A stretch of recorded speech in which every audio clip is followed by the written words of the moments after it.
Tak berkutik, anggota KKB paling kejam ditangkap tanpa perlawanan. Detik-detik penangkapan buronan KKB paling dicari, Maam Taplo, akhirnya terkuak. Momen tegang itu terjadi pada Sabtu, 22 November 2025, sekitar pukul 12.20 WIB di kawasan Arso Swakarsa, Kabupaten Kerom. Sumber dari Satgas Damai Kartens menyebut, tim sudah membuntuti Maam Taplo sejak pagi setelah menerima informasi bahwa ia berada di wilayah perbatasan.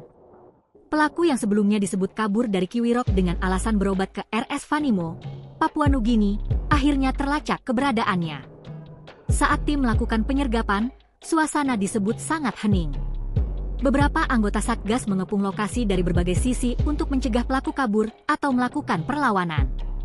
Namun berbeda dari dugaan, Maam Taplo justru terlihat pasrah. Ia keluar dari sebuah rumah sederhana dengan langkah pelan setelah petugas memanggil namanya. Tanpa senjata, tanpa gerakan mencurigakan, kedua tangannya langsung diangkat menunjukkan bahwa ia tidak akan melawan.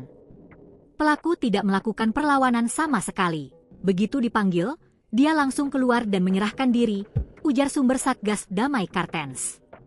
Petugas kemudian memasang borgol dan memeriksa tubuh Maam Taplo. Meski masuk daftar pencarian orang sejak 2021 dan terlibat aksi kekerasan brutal, termasuk pembunuhan tenaga kesehatan di Kiwirok, pelaku terlihat lemas dan tidak berusaha kabur. Diduga, kondisi kesehatannya yang menurun akibat pembengkakan perut membuatnya tidak memiliki kekuatan untuk melawan. Setelah situasi dinyatakan aman, Maam Taplo langsung dibawa ke Polda Papua untuk pemeriksaan intensif oleh Direktorat Reskrimum. Penangkapan ini menjadi pukulan besar bagi jaringan KKB Kodap 15 Ngalum Kupel yang selama ini beraksi di wilayah Kiwirok. Download Tribun X sekarang, menghadirkan lokal menjadi Indonesia.